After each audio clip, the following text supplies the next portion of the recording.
Hadrian Blackwater hadn't gone more than 5 steps off the ship before he was robbed. The bag, his only bag, was torn from his hand. He never even saw the thief. Hadrian couldn't see much of anything in the lantern-lit chaos surrounding the pier, just a mass of faces, people shoving to get away from the gangway or get nearer to the ship. Used to the rhythms of a pitching deck, he struggled to keep his feet on the stationary dock amidst the jostling scramble. The newly arrived moved hesitantly, causing congestion. Many on shore searched for friends and relatives, yelling, jumping, waving arms, chasing the attention of someone. Others were more professional, holding torches and shouting offers of lodging and jobs. One bald man, with a voice like a war trumpet, stood on a crate, promising that the Black Cat Tavern offered the strongest ale at the cheapest prices. 20 feet away, his competition balanced on a wobbly barrel and proclaimed the bald man a liar. He further insisted the Lucky Hat was the only local tavern that didn't substitute dog meat for mutton. Hadrian didn't care. He wanted to get out of the crowd and find the thief who stole his bag. After only a few minutes, he realized that wasn't going to happen. He settled for protecting his purse and considered himself lucky. At least nothing of value was lost, just clothing. But given how cold Avon was in autumn, that might be a problem. Hadrian followed the flow of bodies, not that he had much choice.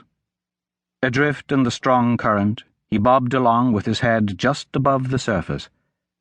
The dock creaked and moaned under the weight of escaping passengers, who hurried away from what had been their cramped home for more than a month.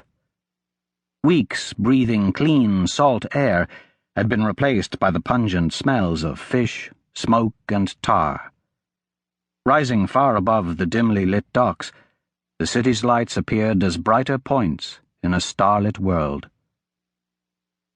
Hadrian followed 4 dark-skinned Chilean men, hauling crates packed with colourful birds, which squawked and rattled their cages. Behind him walked a poorly dressed man and woman. The man carried 2 bags, one over a shoulder and the other tucked under an arm.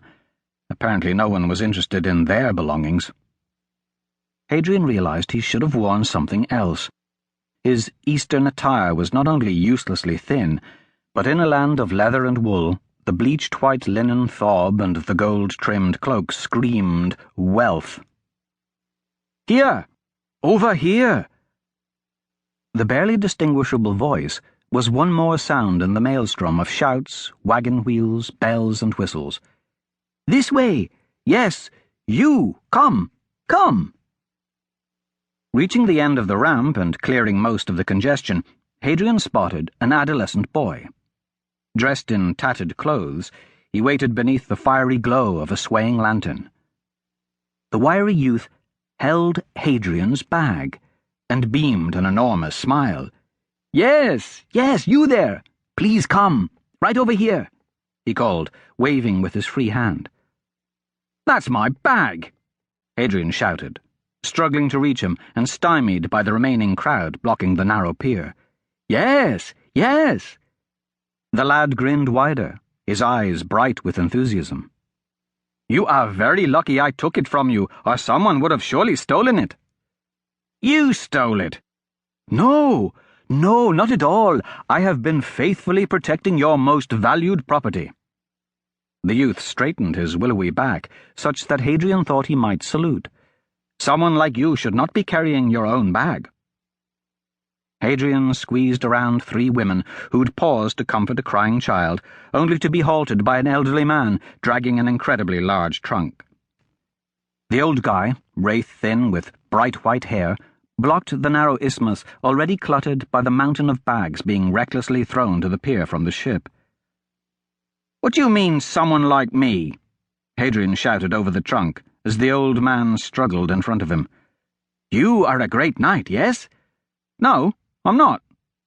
The boy pointed at him. "You must be. Look how big you are, and you carry swords, 3 swords, and that one on your back is huge. Only a knight carries such things."